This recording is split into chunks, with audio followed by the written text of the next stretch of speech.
So quite excited to have the opportunity to speak with you about the choices that you all made as your business was innovating over the past few years, et cetera. But before we jump into that, let's do an introduction to yourself. Sure. My name, Girish Agarwal. Been with Vaisala not that long, actually, just over a year. But coming in the industry like 2.5, 3 decades, been a consultant myself, so I've done selling of ERP, CRM, CPQs, and so on, configured them, implemented them, but then went on the fun side, I call it sometimes, the product side, to actually make it happen, not just sell it, but actually make it stick. Also associated with academia a little, so adjunct professor at KTH, and then my research area has been around AI-driven business model innovation. So everything that I heard this morning from Rohit, from Dave, just sounds music to my ears. That's what I've been researching since 2017, 2016, that how the AI technology is actually implicating business models. Of course, it works on reliability, productivity increase, but actual making a difference. Business application of AI. I would say business models even. That too. And when I will come to Vaisala, probably you will see that how does it actually go and impact the model itself. Yes, So exciting. that's shortly about me. Live in Stockholm with wife and a 12-year-old. Enjoy running. I don't do so much of other activities that I heard that I think Rohit was, I don't get nightmares, I don't wake up at night, but that's probably because of the marathons and so on that I run. And you don't golf. Dave golfs, but you don't golf. I wish I did. Very nice. Well, let's jump in then to a little bit about Vaisala for those who are unfamiliar with what the business does. And Geoff did a good job, actually. I'll not go into the numbers. I think, actually, I was looking into Conga, maybe if I'm not wrong, pretty much the same size, 500, 600 million, 2,500 employees, but very global business. I think interesting is, Dave spoke about why. Vaisala, we will celebrate 90 years next year, so 1936. Thank you. I think I'll save another part, and let's see if we get a clap for that one.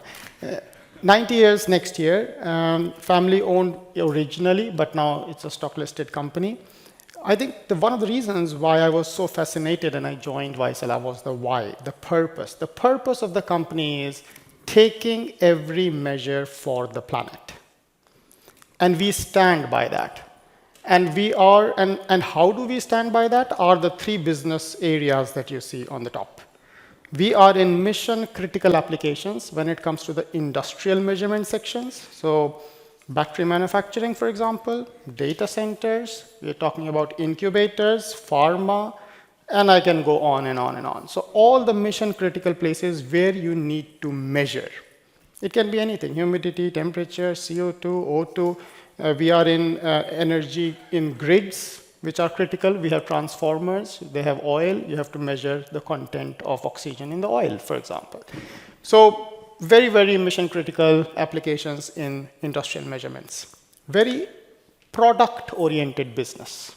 So we have standard products that we sell, and we'll come back to that, the commerce and everything. But then the other business area is weather, energy, and environment. We call it V2, W-E-E, short form to W-E square, short form to V2. That is into weather stations, radars, LiDARs. So that's project business now. Aviation departments, defense, meteorological departments, road safety, all of those radars and LiDARs that goes there is in that. So again, taking every measure for the planet, making every difference for the planet. And then the third one is even more interesting. So this is a project business, not a product business. We have long projects, 4 years, 6 years, even 12 years, selling 20 radars to Indonesia, for example. It takes 8 years and so on. And then the third business area is Vaisala X Weather. And that's very interesting. We just started with this 3 years ago. And that is a pure data business. We only sell data through APIs and softwares. So for example, we have a global network operations center for lightning data. So 80% of the chances, if you see the lightning data on any of the weather apps anywhere out there, is coming from the APIs provided by Xweather. And 99% of the chances, if you have a hail service, that's actually coming from Vaisala. So that's Xweather. And now we're talking about a totally different business, a SaaS business. So here is the complexity that you see that within a business you have project, product, and a digital business that needs to be served at the same time. So that's Vaisala in a nutshell, trying to make a difference for the planet. Which is obviously, yes. Thank you. And maybe I can add, we are actually operating in 2 planets. Not only in Earth, but also on Mars. Ah, that's exciting. Yes. So when I was much younger, we're talking like 7 or 8 years old, I actually was really interested in meteorology, purely because of the data aspect of what's happening with the weather, what's happening with storms. And obviously you guys do much more than that, as you shared. But for me, it's exciting to be on stage to just talk about like how Conga can support a business that is doing something that so many people, young, old, et cetera, find very interesting. So with that, obviously in one area of your business, you have these diverse sales channels that you're looking at. One of them specifically is your e-commerce channel. And those are obviously for different types of products and offerings that you guys have, but e-commerce has become something that's incredibly important to you and incredibly important to your customers. Because in this day and age, people want easy ways to be able to do business. They don't necessarily want to have to talk to somebody. They want to get what they want at that moment. And so can you talk a little bit about how e-commerce is playing into Vaisala's overall sales strategy? E-commerce is actually quite embedded within our business strategies for all the 3 BAs that you see there. So if I go through them, or let's start with a high level. So 1/3 or more than 1/3 of our services and spare parts that we sell today is through online channel. And then that is the fastest growing piece of business that we have. So there you see that it's so important, and no wonder it is embedded within our business strategies. But if you go one by one, industrial measurements, growth is their agenda. And how do we grow? By selling more services. And that's why e-commerce has become so important. It's a business strategy thing, not an IT or a digital thing at all. We talk about weather, energy, and environment. That business has taken some headwinds. We refer to the headwinds coming from the other side of the pond here. And yes, the whole dynamics of the industry has changed a little. So not so much investments that we would have expected in the sustainability agenda, where we primarily play in weather, energy, and environment. And that's why that business is concentrating on profitability. And there comes automation. Those small little tasks, manual tasks, which I think Rohit was referring to, we need to get all of those automated. Today we get an e-commerce order, there is a back-end team sitting and punching it still, doing something on it. And then I say, this is not an e-commerce order. If you have to touch it, it's not an e-commerce order.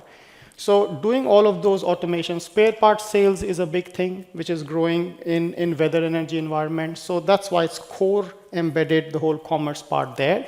And then Xweather, I think that's core. Everything that we sell there is touchless. So self-service functionalities, auto-upgrade functionalities, and so on that we are talking about is, again, quite embedded in our Xweather strategy.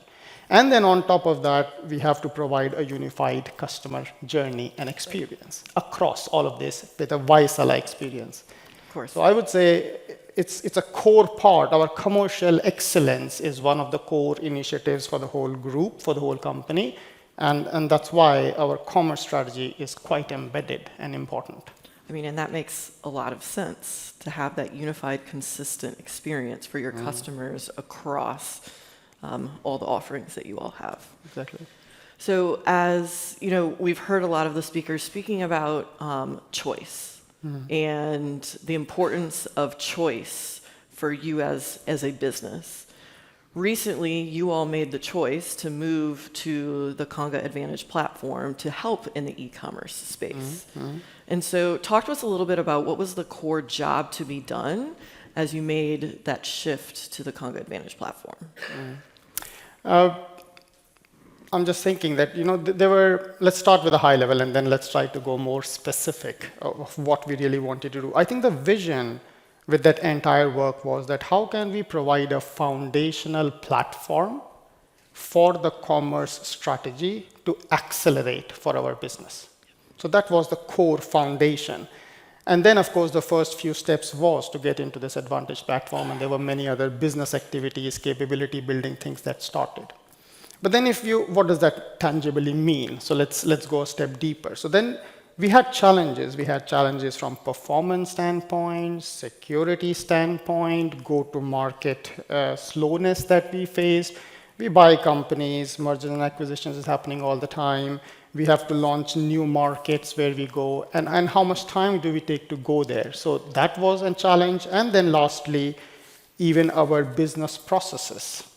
Yes, we are a global company, but we are one small little fish in the pond. Are we the best when it comes to e-commerce processes? No. Are we the best when it comes to all the CLMs and CMSs of the world? No, we don't. So that's why using the industry best practices was another. So performance, security, using industry best practices, and faster time to market. And then if I go even more tangible, what was the job to be done? We had around 21,000 products. We had it was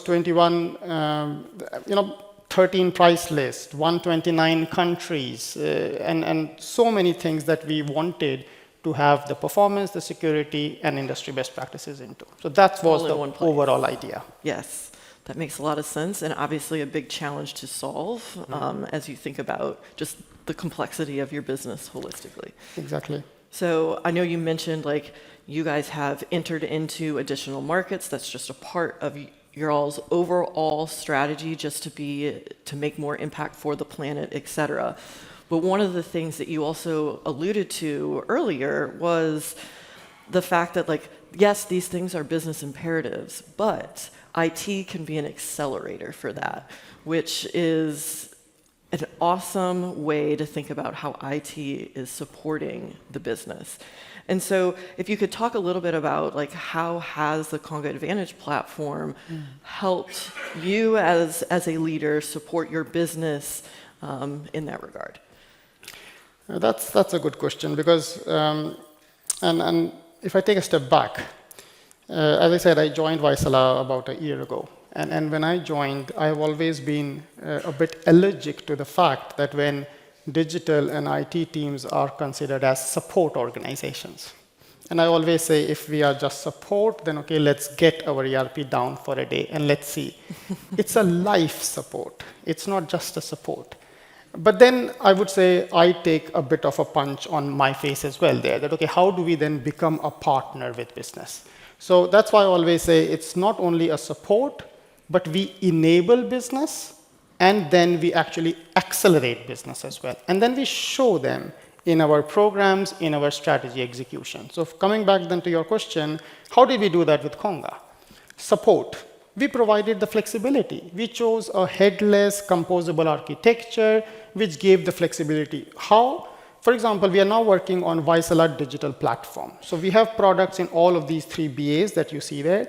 We want to have one common backend, one go-to-market strategy for our customer. If they want to buy products, services, connectivity, data analytics, APIs, they go to one platform. And then that platform uses this flexible model from Conga e-commerce, for example. So that's the support part. But when we say, no, it's not only the support, but also to enable new businesses. And that's what I mentioned earlier, time to market. Much faster launching into market, no more 6 months, probably even faster, and so on. And then when it comes to accelerate, it's about giving new features. For example, Xweather loves auto-upgrade features because they don't want any users to go and touch. Online buy, everything happening by itself.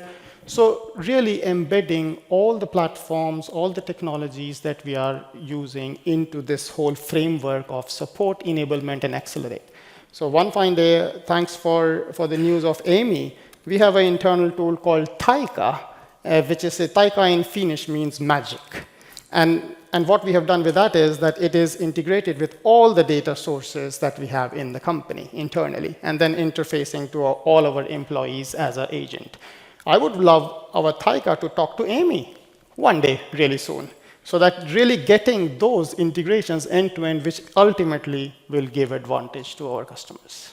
I mean, that's going to be powerful. Yeah. Incredibly powerful. So, one of the things that Rohit was speaking about is our early adopter program, and solidifying that as we continue to evolve our business, our offerings, et cetera. You all are what we consider early adopters of the Conga Advantage Platform. And so I'd love for you to share a little bit about what that experience was like, pros and cons, because, let's be realists here, there are cons when you're an early adopter as well. So. Exactly, there are caveats. No, but I think sometimes I say we are not 2,500 employees, we are 2,500 entrepreneurs in Vaisala. That's very much in the culture. And if you think deep into, that's what our customers expect from us, to provide them the innovation solutions. That's why we are ready to challenge our business models even, and change and come up with new. But if our customers expect that from us, we should do that ourselves. And I would say I expect the same from our partners. So that's the, I would say, core philosophy, that if there are innovative partners out there, we want to work with them, because they will challenge us. They will not just take what we say, and that will bring out the excellence in us. And that really should be embedded in our company, I would say, because that is ultimately what shows up to the customer. So that was the main reason. When there was a new platform, new functionalities, features, sure, we can be the first one to try it out. But then, of course, it comes with its caveats, as you said. And I think the biggest one, and I'm happy that I heard the first two keynotes here, I think the biggest one, which I've been discussing with my team as well, has been the product roadmap visibility. We have been using it for, I think, more than 2 years or something like that. So back then, yes, it was evolving. And we all understand. We all have been in digital world. We launch digital products all the time. So we know that it evolves. But then to have that transparency goes a long way. Not just the delivery, but having the transparency. So I think that was one for sure. Second, I think the maturity of the product, of course, the documentation of APIs and so on, so that it's a self-service model. I don't need dependency on the Conga team to learn and to grow. We can do that ourselves, for example. And then I think the third one would be a bit more on ourselves, that such programs tends to be very deep integrated with your business processes. So don't try to make those programs as just a program to come and implement a tool. It will impact your business processes much more deeply than you think. It's not a tool, it's an enabler. Yes. Yep. And even an accelerator. And an accelerator, thank you. So yeah, and your team has been wonderful in sharing feedback with us as a part of an EA program, and sharing like how can we improve that documentation so everything can be more self-serve. And so appreciative of you and your team for everything in that regard. So a couple other questions that I have. So since you've been on the platform now for about 2 years, what would you say are some of the business outcomes you guys have been able to realize as a result of using the platform? That's a good one. I think I would want to put all the advantages that we have been able to realize in 3 buckets. The first one I would say is because we made this composable architecture, you can drag and drop, pick and what you need, that has reduced dependencies with other systems and other processes, and which has actually given us a very big impact on the cost. So that is one area, I would say, really good that we have been able to show that to the business tangibly. The second area would be all these performance issues that we had, security issues that we have, solving them, considering them, and still being able to go to new markets with a much bigger pace. So quick time to market. Maybe we have not shown that in full sense, but I think it's getting there. So that's the other big advantage area. And then the third area where I think is also happening quite a lot is using industry best practices, and hence it actually shows up in our customer satisfaction score. So really having those concrete KPIs from cost, go-to-market, and improving our customer satisfaction scores are three very tangible advantages that we are seeing already, and hopefully we can make them even better. That's exciting. Thank you for sharing that. And so I've had conversations with a handful of individuals in the room who are really curious about the Advantage platform. Again, going back to our commentary around choice, they're seeking to learn, seeking to understand. Obviously, you've shared a lot thus far. What would you say to those folks in the audience, like what to be thinking about, most importantly, as you're trying to make a decision one way or another? It's always easy on the hindsight, right? I can tell Always. everything that you should do and shouldn't do. Yes.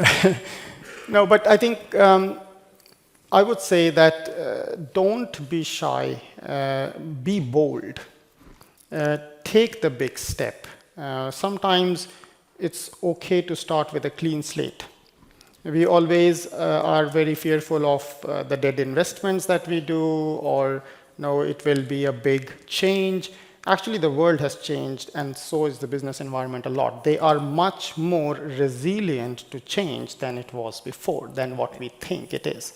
So my advice would be that if you are going in, be very open, be very bold. It's okay to start with a clean slate sometimes. It's much more advantageous, and then challenge the status quo. Yep. And don't just take what you get. Push for it and have very tangible KPIs that you're working towards, as we had. Cost, speed, and the customer satisfaction, for example. As a customer success person, I love the focus on metrics and measures because that's important, but also appreciate this guidance around being bold, because at the end of the day, like, we don't want analysis paralysis. We want to make progress versus always like going towards perfection, because then you get in your own way sometimes. So appreciate this philosophy: progress over perfection, be bold, etc. Exactly. So. No, I think some things have to be long term, and that's where this leadership also comes up. And I think the innovation culture back in Vaisala has helped us a little there. Exciting. Exciting. Well, thank you for the time. That was a really fast, I think, 30 minutes that we had up here. So I want to give you an opportunity to just share any last thoughts with the group. No, I think thank you for having me. It is a pleasure. Awesome. We couldn't make it to the Florida Summit, but I'm happy to be here, ready to interact and network a little more. The only message I can give back to Conga team is that let's innovate our businesses together. Let's do it. Because we all are trying to do that. That's right. Yeah. Awesome. Okay. Thank you. All right.